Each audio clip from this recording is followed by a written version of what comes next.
Joining me now is Houston Alexander, the assassin, UFC OG, and current BKFC fighter. Houston, you're 50, man. You're still fighting. You're still going. Another fight week. Does it ever get old through all the fights you've been through? Is it still exciting for you to be part of a fight week again? No, this is about the fourth interview that someone said 50. I guess that's the magic number. But you know what? At 50 years old, I feel pretty good. You know, you take care of your body, and you know, I'm just as competitive as I was when I first started. So you know, I'm feeling good, man. I'm excited about the bare knuckle deal. Yeah, no doubt, man. And your debut obviously went very well. I'm sure that you had some people that were saying, "Oh, you know, why are you still fighting or whatever? After all these years, you're back." But you kind of proved them. You kind of showed them why you're in there still. So for you, can you kind of detail for people like what the idea for you to come back to compete was at that point in time? Like, I think a lot of people probably saw you in the UFC, and then they're like, "Oh, Houston Alexander's back. He's in bare knuckle now." So what happened in between that time, and exactly why did you decide to come back? You know what? I've been doing a lot of things over the years. Besides fighting, I was working on the foundation, my Houston Alexander Foundation. I've been doing speaking engagements. I've been doing seminars. I've been doing a little bit of everything, man. Just like everybody, especially during the pandemic, and just making my time, making value of my time, throughout the pandemic and throughout these couple of years of just doing other things other than MMA. So, and in between all that, I was training. I was sparring with some of the young guns that are coming up, and I've always kept my knife sharp, and especially hanging out with Coach here, just always staying active. And when you're always staying active, and if you're always staying in motion, it's like having your car, running good, and keeping up the oil, keeping the tires changed. I'm trying to stay a well-tuned car. You know what I'm saying? And that's what all I've been doing, man. I've been sparring. I've been staying active. Just because no one's seen me on TV or on the internet or doing fights doesn't mean I haven't been active behind the scenes. Yeah, no doubt, man. And I guess why bare knuckle? That's obviously one thing. If you were to come back to MMA, kind of your bread and butter. But why did you decide, hey, I'm going to take the gloves off. I'm going to try something different, something new, kind of a rising sport? Well, you know what? I don't think I have to answer that question. I'm gonna let Coach answer that question for me because he was laughing. What, Coach? Why do you think? I'm good. I'm good at bare knuckle boxing. Well, basically, he's been a street fighter from the get-go. So it's kind of right up his alley, except for the wrestling part is just not involved in this. But no wrestling, no jiu-jitsu, no none of that. His previous fight was kickboxing, so he's well-rounded in martial arts. So what just fits right in there. Yeah, no gloves. Fits right in. He thinks that is probably his best attribute is fighting with no gloves. Well, we'll see. I've been bare knuckle fighting all my life. Yeah. So I mean, this part of you, like, I'm not going to say that bare knuckle. It's kind of weird, right? Because bare knuckle fighting isn't necessarily new. Like, it's something people did in like the 1800s, and now it's gone forever, and now it's back. Do you kind of wish that it was around when you were, maybe 20 years ago or something? What do you say, Coach Queens? Well, they started the Queensberry Rules when they went away from bare knuckles and started, putting pads on the hands and that type of thing. So they actually started it somewhere in England, somewhere.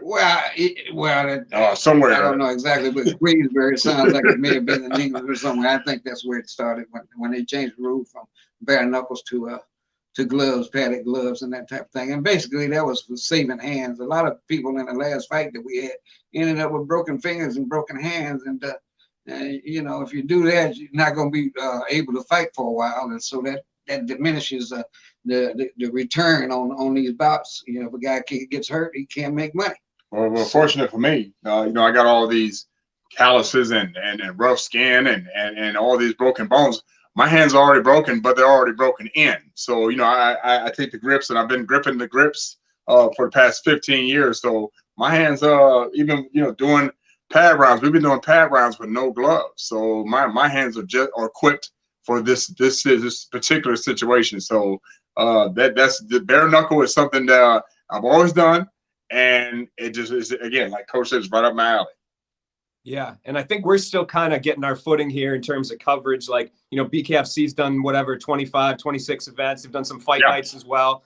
So for you as a fighter and as a coach as well, like, is there any sort of technique differences when it comes to taking the gloves off? Is there any sort of preparation, or is it just straight up like boxing training without gloves or with gloves even? Well, I think, but personally for me, and I'll let Coach answer this as well. It's the same thing. It's a boxing without gloves to me, and I think you have to be more precise without the gloves.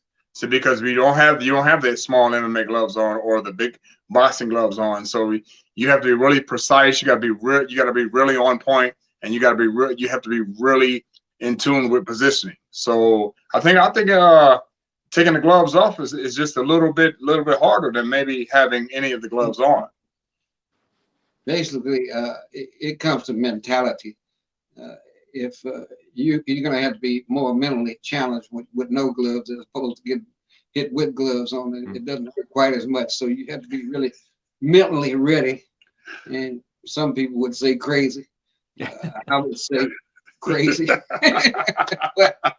But you have to be really mentally focused, because when you get hit in the face with bare knuckles, it hurts. Yeah, I bet. I think that's a fundamental truth. When was the last time you got hit with bare knuckles? When was the last time you got hit with bare knuckles, Nolan? It's been a while. We're gonna keep it that way for now. I'll let you absorb the shots for me there, man. But kind of what's your plan here for bare knuckle? I mean, you popped up, you had a great debut. It seems like they like to go to Omaha and Nebraska and stuff like that. Is that going to be kind of your jam? Like whenever they roll into town, throw Houston Alexander on the card, or? What's interesting is the card that we have here in Omaha, Nebraska for the bare knuckle 25. We got a lot of seasoned vets. We got a lot of great athletes who've been around for years doing MMA, wrestling, jiu-jitsu. So that's one. We got a great card here, and we got great fighters in this area. And again, I enjoyed bare knuckle because of the cage. It's a circle cage, and what they do with bare knuckle, they start you right in the middle. So there's no running from your opponent. There's no hiding from your opponent. It's it's the ref. It's you right there in the middle with your opponent, and right at it, the action is right there. So I think and if I'm continuing to be successful, of course I'm going to continue to fight, because if I'm winning at this level with people in my age group, why not continue to fight, and why not continue and do what I enjoy?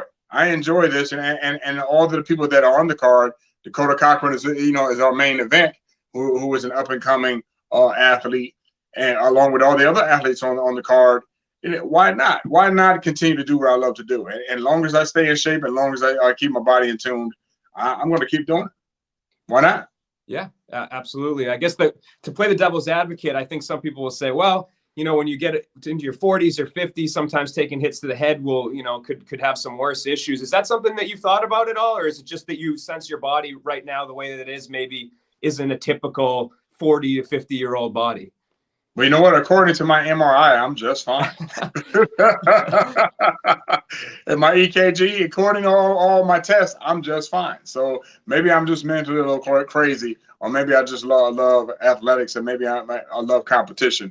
But that's me. You can play devil advocate all you want, but as long as I stay in shape, and as long as I'm staying at a high level, even within the gym with certain athletes who I'm still dominating. Why not? Why not get paid to do what you love doing? I don't like getting paid for free sparring people. Yeah, I mean, that's what you said to me off camera, was like, I do this anyway, so why not get paid for it? You mentioned there. Why not get paid? Is there anybody in BKFC, like any sort of like, matchups where you see like, oh, that guy's been around for a while and somebody I've wanted to face? Is there anybody else out there that you're looking at that you think would be a fun matchup at some point in time? Now, Coach, I know you seen old boy Beltran. Yeah. Yeah, we saw Beltran. He just lost the championship, and we looked at him. We fought him before, and he kind of we did lose to him. However, basically wrestling type thing. So that might be an opponent. But Houston and I have discussed over and over, the wear and tear that these kinds of sports do on your body. Yeah. And I'm concerned, but he's determined. So that's where we are. Yeah, I'm Joey Beltran. Obviously, you guys said you fought. I just took. I'm not going to say I remember this off the top of my head, but I just took a peek. You guys fought in 2010, so it'd be a rematch. 12 years in the making. There, would that interest But, you? That would be an interesting rematch because there's no takedowns involved. Yeah. So with no takedowns involved, I think I might have the advantage with the fist. Yeah, absolutely. I guess. Well, let's talk about this fight a little bit coming up here. Yeah. What do you think people are going to see when they tune into this one? I guess from your perspective, what are you expecting? You know what? I see a tough opponent. I see a guy, which is weird to me. A guy the same size as I, in height, and he has speed. He has determination, and I see two guys with the same size, determination, colliding, and I think it's gonna be a great match for the fans to watch. And I think I'm ready. I know he's probably ready, and this is probably the first time I've actually fought someone my height in a long time. So that's weird to me because all the people I fought have been at least 6'1" or up. So that's it, right? But again, the guy, tough opponent, and he's coming to our backyard. But I don't think he can't leave here a winner. Not in our backyard. Yeah, and I know the last one ended so quickly there, but you feel like you're pretty confident. I think it's kind of funny, right? Bare knuckle, a lot of the fights end like in the first couple of rounds, but if you have to go that distance, you feel pretty comfortable in your output and stuff, and in all that, your cardio. Oh man, we're prepared for deep waters, and that's what we're training for. We're training for those deep waters, and coach, how would you describe how we've been training? His cardio is there. He's there.